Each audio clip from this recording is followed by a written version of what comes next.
नमस्कार दोस्तों आज मैं एक बाघ और तूफान की कहानी आपको सुनाने जा रहा हूँ। किसी गांव में एक बुढ़िया रहती थी। बुढ़िया का एक ही बेटा था जो भेड़ बकरी चराने का काम करता था। आसमान में एक दिन काली घटा उमड़ आई, जोर जोर से हवा चलने लगी और धीरे धीरे तूफान बन आया। बुढ़िया ने देखा तो चिल्लाकर बेटे को आवाज लगाई, जल्दी आजा बेटा, तूफान चला आ रहा है। बेटा जल्दी जल्दी भेड़ बकरी को लेकर घर लौटने लगा। झाड़ी में भेड़ बकरी की ताक में बैठा एक बाघ बुढ़िया की आवाज सुनकर सहम गया।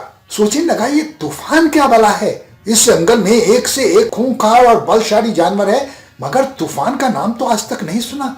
ये कौन सी चीज जंगल में आ गई? निश्चित ही कोई खतरनाक चीज होगी। ये सोचकर बाघ मन में डर बैठा। बाघ के मन में डर बैठ गया। जब डर बैठ गया तो तूफान की मार से बचने के लिए चुपचाप झाड़ी से निकलकर भेड़ बकरियों में आ शामिल हुआ। थोड़ी देर में उस बुढ़िया के लड़के ने उन सारी भेड़ बकरियों को एक ओबरे में बंद कर दिया और तभी बरसात शुरू हो गई।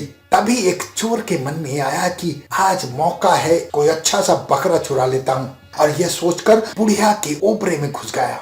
अंधेरे में बकरियों को टटोलने लगा। तभी बुढ़िया के ओबरे में एक हष्ट पुष्ट बकरे पर उसकी नजर पड़ी और उसने देखा ये हष्ट पुष्ट है। उसने हिला डुला के देखा हष्ट पुष्ट है। चोर का हाथ उस बाघ की गर्दन पर पहुंच गया था। चोर ने समझ लिया कि भाई यही तगड़ा माल है। चुपके से उसे गर्दन में रस्सी डालकर खींचते हुए बाहर लाया और बाघ को लगा कि तूफान आ गया है। क्योंकि बाघ के मन में डर बैठ गया था। डर के मारे बाघ कांप रहा था, चुपचाप उसके पीछे चलता चला रहा था। रातों रात बाघ को लेकर चोर दूर निकल गया।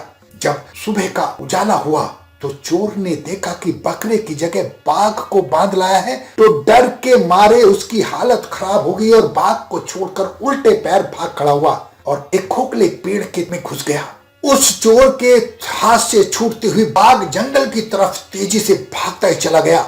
जंगल में भागते भागते जा रहा था। उसे भालू ने रोका और पूछा कि इतनी तेजी से कहाँ जा रहे हो? तब बाघ ने भालू को सारी बात बताई और ये कहा कि अब इस जंगल में हमारी दाल नहीं गलेगी। यहाँ हमसे भी कोई भयानक जंतु आ गया है, उसका नाम तूफान है।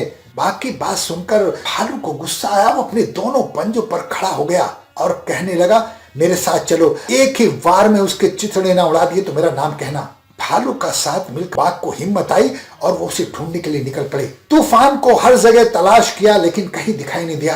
आखिरकार भालू उसी पेड़ की जड़ पर आ बैठा जिस पेड़ के खोखले तने में चोर छिपा हुआ था। आपस में बात कर रहे थे कि अगर तूफान मिल गया तो उसकी हालत खराब कर देंगे।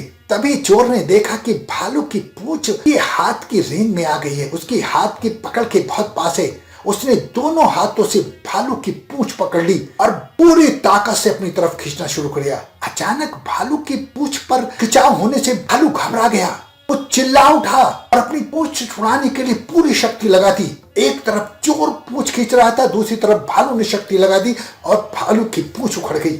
अब भालू पूंछ उखड़ते ही जंगल की तरफ भागा। बाघ भी उसके साथ साथ था। दोनों भागे, इधर उधर भागते रहे कि उन्होंने सोचा कि तूफान आ गया है और तूफान ने उस पर अचानक हमला बोल दिया है। ये तो वास्तव में बहुत खतरनाक जानवर है। बब्बर शेर की नजर उन दोनों पर भागते हुए पड़ी। उसने उन दोनों को रोका और कहा, क्या बात है, तुम इतनी घबराए हुए क्यों हो? क्यों भागे जा रहे हो? तब सारी बात भालू ने और बाघ ने उस बब्बर शेर को बताई। इस पर बब्बर शेर हंसा और कहा, मुझे ले चलो, मैं देखता हूँ उस तूफान को। अब बब्बर शेर गरजता हुआ वहां पहुंचा। सारा जंगल थरथराने लगा।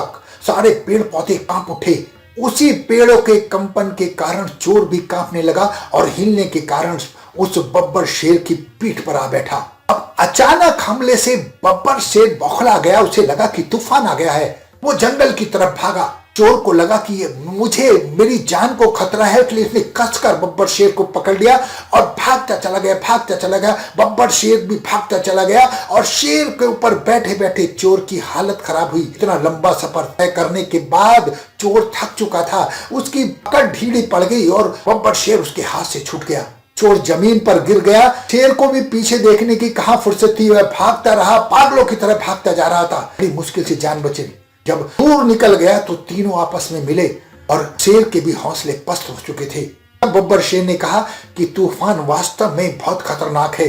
तुम्हारी पूंछ उखाड़ दी, इसके गले में रस्सी बांध दी और मेरी पीठ पर ऐसी सवारी की है कि आज तक किसी ने नहीं की। अब हम इस जंगल में अपने जीवन को बचा नहीं सकते और उन तीनों ने उस जंगल को छोड़ने का निश्चय कर लिया। दोस्तों, आपको ये कहानी कैसी लगी? मेरा मकसद आपको गुदगुदाना है, आपको हंसाना है। इस तनाव भरी जिंदगी में 2 पल हंस लेंगे तो आपके लिए बहुत अच्छा रहेगा। आप अपना बहुत ख्याल रखें, हंसते रहें, मुस्कुराते रहें, खुश रहें। धन्यवाद।